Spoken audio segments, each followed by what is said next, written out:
May the words of my mouth and the meditations of all our hearts be acceptable to you, O God, our rock and our Redeemer. Amen. This morning we continue humming a sermon, this time with a hymn written here in America and more recently.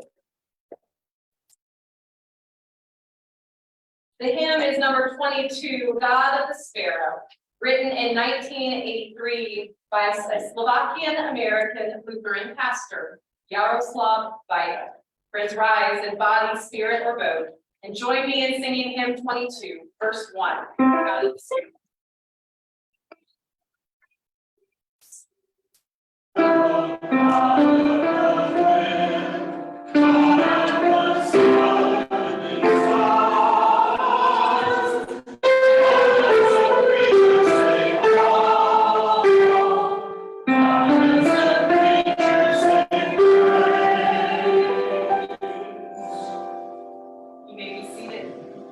That's right, Dan. Sorry, we're keeping you on your toes. Well, that's great. You might want to keep that open because we'll come back to it. So, Mark.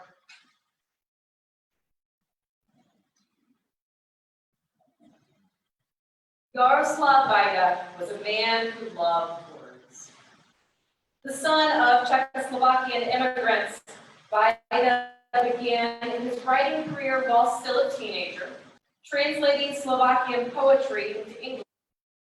He became a pastor and served at several bilingual Lutheran congregations in Indiana and Pennsylvania, both English and German-speaking poets.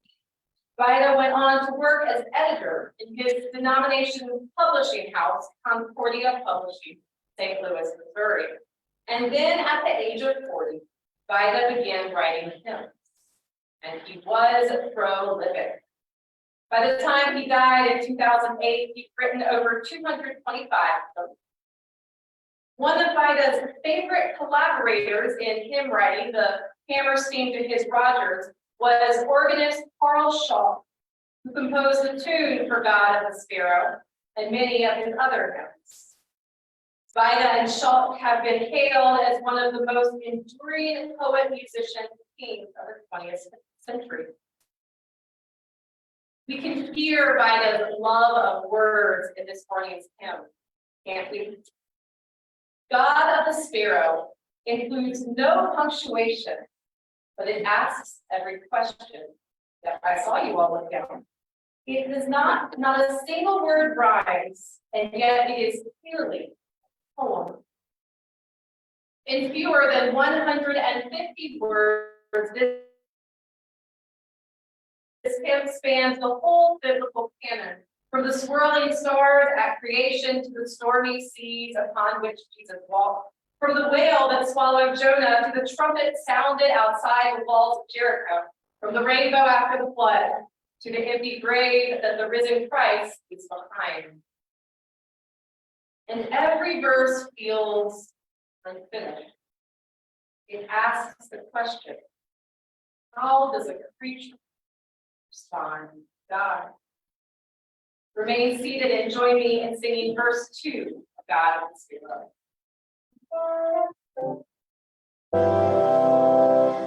God of the earth, great God of the storm, God of the trumpet blast, how does the creature cry, woe? How does the creature cry, sing? Our new Presbyterian hymnal includes several of Bairby's hymns, including the anthem that the choir sang this morning, A Woman and a Coin. And we'll sing another one of his hymns as our closing hymn, Go My Children with My Blessing. There's another one we sing at Christmas called Where Shepherds Lately Knelt.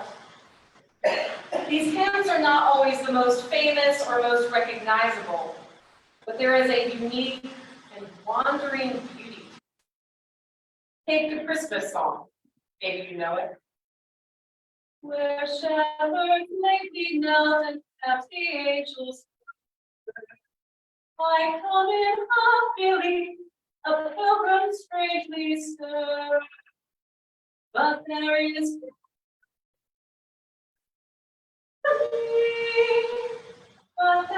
room and welcome there for me. It's hauntingly beautiful, isn't it? It stirs up something inside of us. Vida's hymns are at once vast and intimate. They paint the whole tapestry of the majesty of God, the glory of the universe, and then bring it back to you and me. The universal becomes personal. It is a transcendent God who is somehow close enough to reach out and touch. In many of his hymns, Vida positions himself as a sort of narrator, standing on the sidelines, watching God's story unfold, who then discovers that he is included in that story. I come in half belief. Pilgrim strangely stirred, or am I that precious point worth searching for? Or how does the preacher say all? How does the preacher say praise? These hymns capture that moment where we realize that we are God's, and that those ancient scriptures are still speaking to us.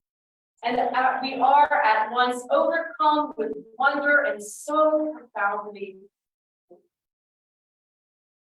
Vida's collaborator, Carl Shaw, described it this way. He says, the texts of Yaroslav Vida are a sign to God's people, a sign of hopefulness, expectation, and promise that the Holy Spirit still gives us songs to sing along our pilgrim way, until the time when all our singing is joined, the last great song of the Lamb, eternity.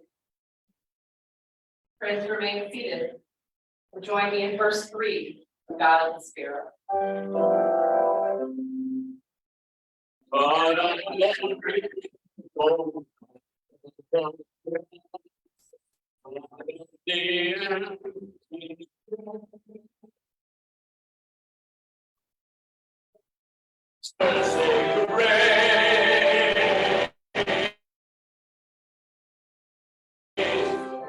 does the preacher say thanks? How do we respond to the grace of God? Last week we talked about that grace. Its power to save us, overwhelm us, transform us.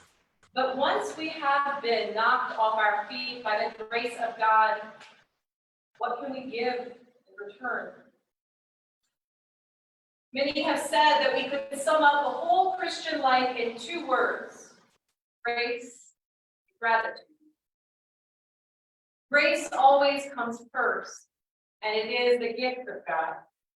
If you've ever heard the word predestination, that's what it's all about. Not that God has outlined every turn and nook and cranny of your future.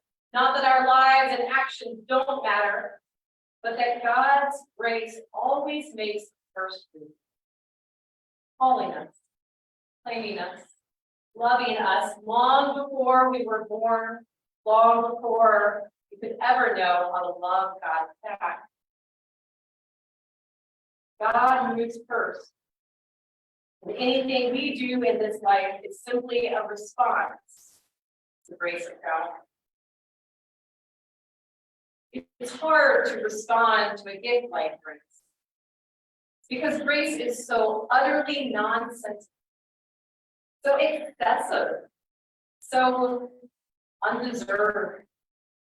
It's like when someone does something for us that is so kind, so generous, so tender, we know we can never pay it back. We can't even string together the right words to tell them how much it means to us. So we're left just with gratitude. How does the preacher say thanks?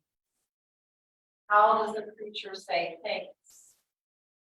Friends, join me in verse 4, God of the Sparrow.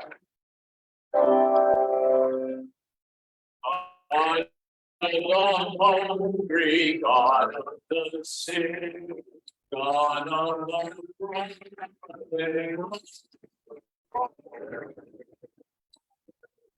creatures sing care. How does the creatures sing life? I listened to an interview this week with homiletics professor Tom Long. Long wrote the book on preaching, or at least the one I learned from, so you can take your issues up with him. But he's also spent a great deal of time studying Christian funerals. From the ancient rites, the funerals of the early church, through the centuries to today, Long looks at the rituals that people of faith use to bear witness to life.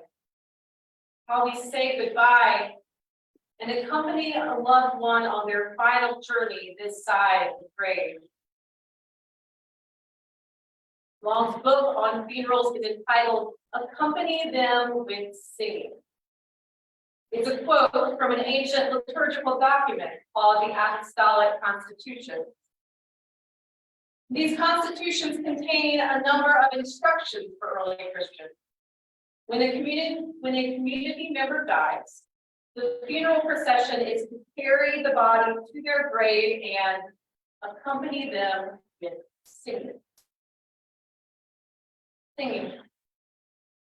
Not explanation for why he must die. Not words of comfort or of hope. Not even memories from the life of the departed, how she laughed or how her face always lit up when we walked through the door. No, accompany them with singing. Because in the face of human finitude, of God's grace, of life, of death, mortality, and resurrection, our words can never be enough. Respond to the grace of God in a language that goes beyond. We worship. Thank you. Friends, join me in verse 5. God of the Sparrow. God of the neighbor, God of the God of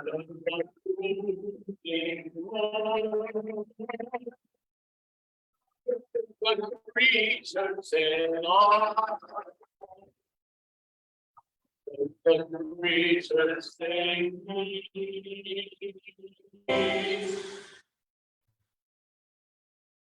When Yaroslav Bairby died in 2008, the Lutheran Church Missouri Synod Reporter published a tribute to him and his life's work.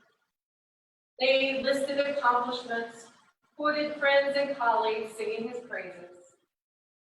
And then they ended with a quote from Bairby himself, his own description of his life's work.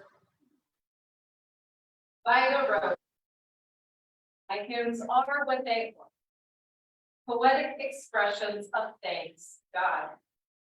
They are my grateful reaction, my praise and wonder and exclamation to the love and glory of God." Friends, Bairby answers the question that God of the Sparrow was asking with the hymn itself.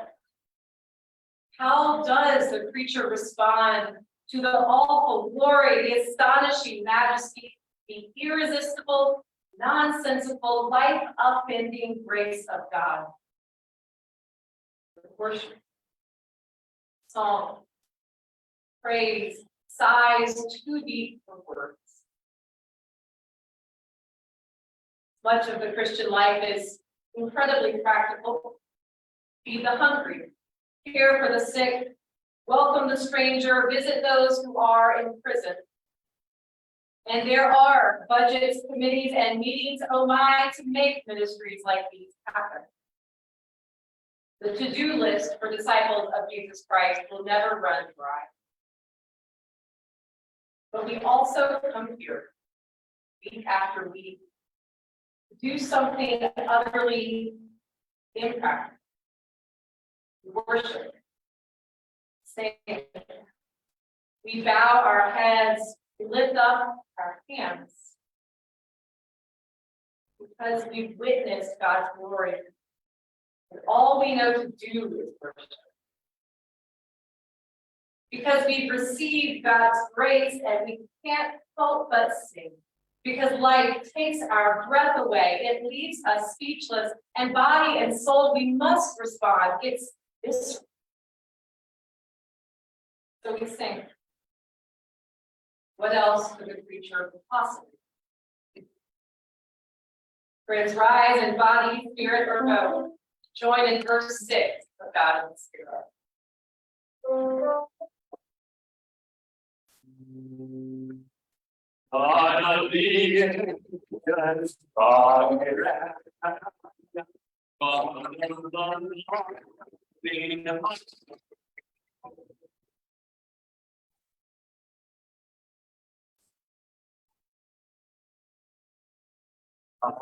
Before children say,